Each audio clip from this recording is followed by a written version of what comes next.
Hello and welcome to Lights, Camera, Inclusion, a video series by Now and Next, the Canada Media Fund's editorial platform. We're back for season 3, and this time we are in Toronto. Over the next few episodes, you will meet some inspiring leaders who are working hard to make sure that our kids and youth have access to inclusive, insightful, and engaging content. Kids today are watching more shows than ever. So how do we make sure that those stories are as rich and impactful as possible? Stand by as my guests are about to answer those questions and more. Let's go.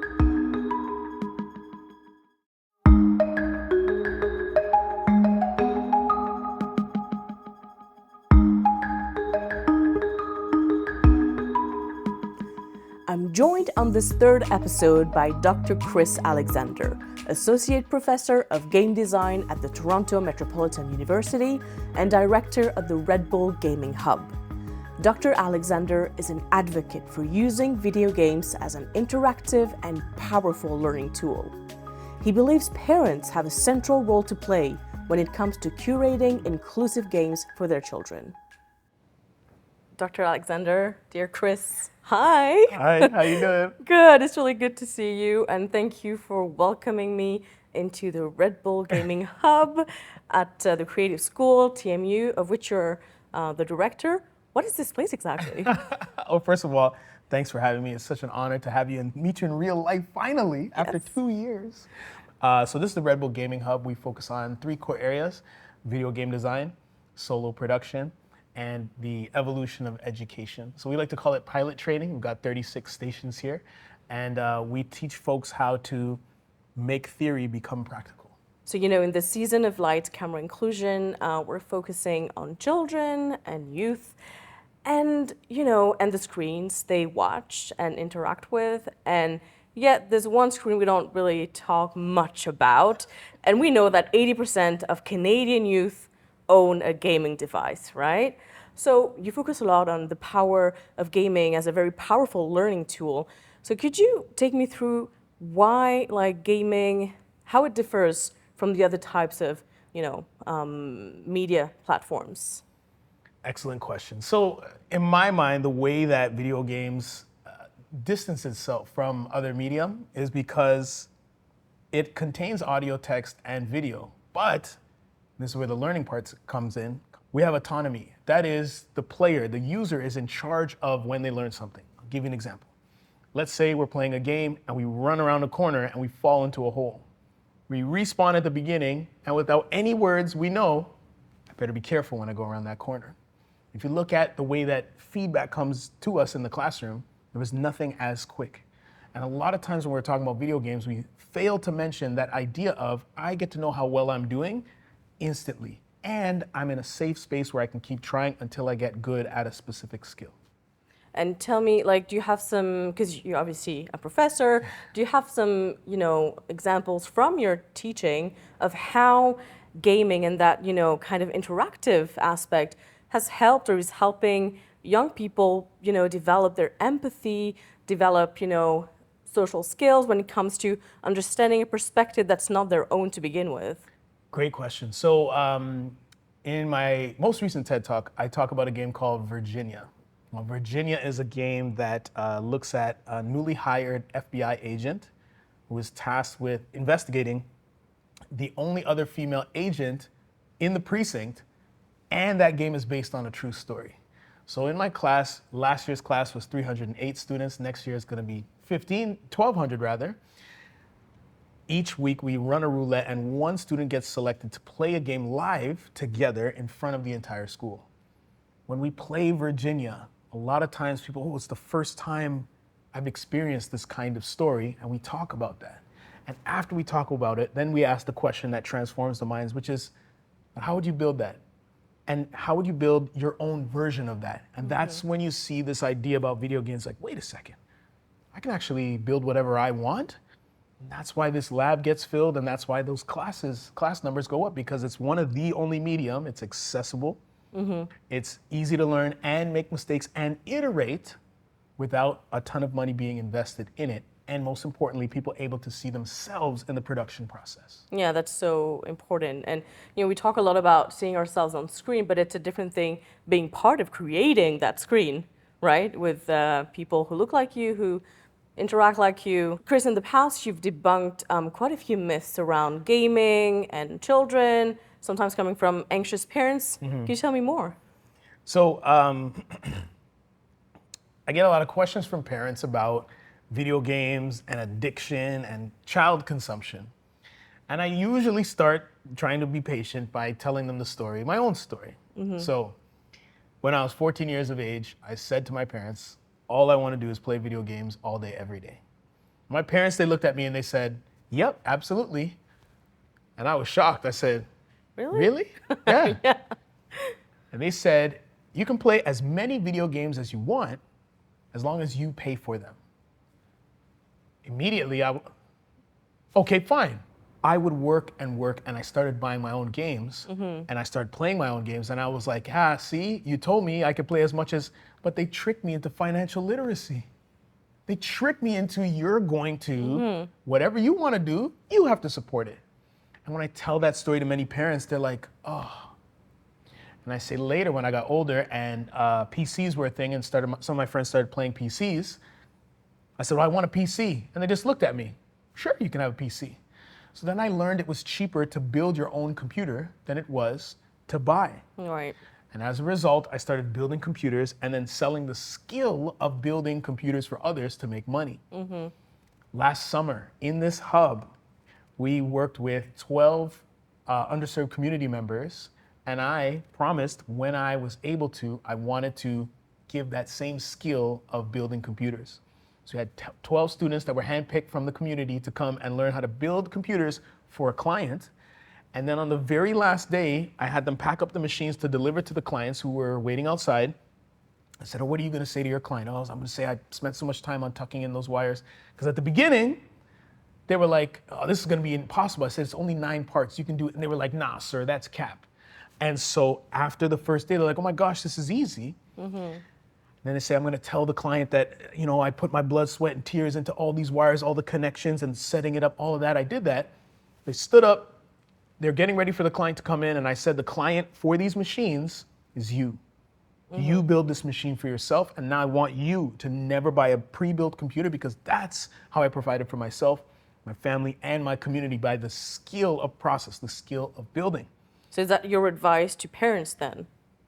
I can only tell my story. I can't tell folks what to do. I can tell you what was done for me. So when I tell parents what happened in my own life, they start to think. Because there are these cases that happen with companies where they're suing the company for their kids racking up thousands of dollars in debt. And I ask them questions. How does an 8-year-old have a PlayStation 5? And I wait. I said, who's paying for the internet at 8? If they're making in-game purchases, how is that possible with a credit card? And then I say, responsibility pulls inward and blame pushes outward. My wife has the greatest quote when she says, you can't ask technology to take care of your kids and then get mad at how it did it. Yeah, and you've mentioned some really, inclusive games that, showcase a lot of diversity, but I feel that the majority of young people maybe play a small number of the total offer that exists out there. So how do we make sure that, those games that are made responsibly, that are, featuring, diverse voices, that are inherently, from the conception to, creating the characters, that there's so much, infused diversity in there. So how do we find those games? How do we find movies, film, television, and books? In some cases, and go back to my mom was a librarian. My wife right now, she curates the books in our house. We read Yotsuba, we read anime, manga, and she's a curator. In my house, I'm the curator for video games. if we understand that the video games medium is as rich as other, in terms of representation specifically, we won't let external factors, and we do it with other things. We're not gonna bring horror books in for our kids, Sure. but we might say, here's my credit card, take whatever you want. Again, responsibility pulls inward and blame pushes outward. We can't say all games are exclusive, but at the same time, there's not a single place, space, game, movie, film where everybody is included. So the responsibility to find out where you belong, I believe it's on, a lot of times, the parents, but whoever controls access to the video games, the technology in general. But the most important thing would be, what better way to search out inclusion than to learn how to create? My next question was going to be, about some myths in the video game industry and some things that are factual. Like there's still research showing that there's such a way to go in terms of not only diversity in the games, but like the hiring process, that it could become a lot richer if, more people from various backgrounds would be hired by those companies, and then the output would be a lot, more rich, right? And if that is not happening, how is it that, so you feel like the onus should be on the individual? There's a Canadian game called Venba that just got released, I think last year, about the Sri Lankan immigration story to Canada. And part of the core mechanics is building Tamil cuisine. I play this game in the class with the students. I'm just showing what I know. What my favorite thing to do is tell students to look at my Steam library to see the games that I own. But again, I'm acting as a curator. I seek out games come to me, people send me demos all the time, like, this is amazing, and I talk about it. Because I can tell you that Venba has been up for a couple of awards this year. I can tell you that The Long Dark is a cult classic in Canada. I can tell you that Spiritfarer, which is a game about literally transitioning from life into death, makes students cry in my classroom. I can tell you that Cuphead from Vancouver has done so well that there's a Netflix series about it. But if you're watching this right now and you haven't heard of any of these games, you need a curator, because there are games for everyone out there. You can't suggest that if you stand outside of the movie theater, well, I don't see any titles that are for me, and walk away. Is that it? Another one which is fun, Epic Games Unreal Engine. The game that makes Fortnite, the engine that makes Fortnite and the backgrounds behind seasons 1 and 3 of The Mandalorian. That tool last year has now been put into Fortnite. And as of almost 3 years ago now, more than half of the people in Fortnite, they're no longer playing the game, they're building worlds. So now you have a generation of kids who are not only building and learning how to become builders and possibly modern day architects, because you know the technology is going to get better, but they also have access for free to industry level tools while they're playing Fortnite, and most people don't know that that's a thing. And don't you feel that that's the thing? Like parents feel like so disconnected or overwhelmed, or they can't really catch up, so it becomes something that they tend to not really try to understand, and that's going to get worse, right? With the, with AI, with all the tools that some people just are not ready or willing, or for various reasons, not wanting to understand the technology. And then the kids are like becoming geniuses at this, right? So is there like a gap that's like widening? So this idea of everything operating in silos is just not true when it comes to video games. And you wouldn't suggest that for a film or a movie, that you don't seek out titles that you want to watch. It's the same thing. So what I think is, in a lot of times, there's like a hesitance to believe that it's possible. And when you look at what our students are doing, a lot of the students in the last how many years? So Sophia Beltran, she got 2 jobs at Stitch Media and then at Behavior Interactive. Jamie Hercombe works for Epic Games. Olivia Moulet also works for Epic Games. Darian Schumacher, they got employed by Ubisoft. Riel Braid, who works with me here in the lab, she's a psychologist, came into the class because she took Introduction to Game Design. This is my course, open to the entire university, so I get all disciplines in there. And when they see the art of design, they see themselves like, oh, you know what, I could do that. And if Riel was here right now, you'd see her building a world, because she's here all the time, and explaining like, you know what, I want to tell my story. There's this idea of ownership for the tech, and you also mentioned AI. I love showing students how I learned Unreal Engine in a year by telling ChatGPT to act as the engine, speak to me as if I'm 5, and anytime I ask questions, respond to me in a curricular format. But who thinks to prompt like that? Who thinks to be selfish enough? And that, to me, should be the responsibility of educators to be able to teach folks how to think critically about prompting, which is the third area of one of my areas of specialization, which is enhancing education. It's debunking that it's like a fear because of what's been happening with many of our phones. It's a black box. We don't know what happens when it breaks, and we're too scared to touch it. I've never been hesitant to believe that if it was made, it can be taken apart. If you can see it, you can hear it, it can be ripped, it can be analyzed, and it's okay to make mistakes. But now everything is smooth and sealed, and everybody's like, oh, I don't think I can. That's usually what I debunk in the classroom. The students come into this classroom and they're like, oh, I don't think I can make my game. What game do you want to make? I want to make a game that goes through nature. I'm like, okay, well, when you're building a game in an environment, think of things in the reverse. Think of the floor is the thing that makes the noise, and put the sound on the ground. Whenever the player walks on this side, there's grass. Whenever the player walks on that side, it's concrete, and the sound's coming from the floor, but the player won't know, and they're like, oh, that's the way it works. And I debunk other things like, in most driving games, your viewers are not gonna like this, the car doesn't move. Only the background moves.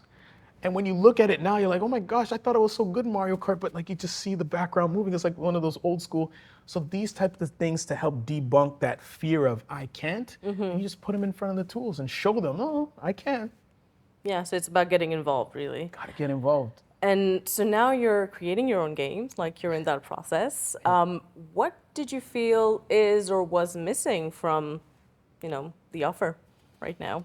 So in terms of the video game that I'm building, I'm working on 2 video games right now, and I'm trying to practice what I preach. And what I mean by that is I love my kids.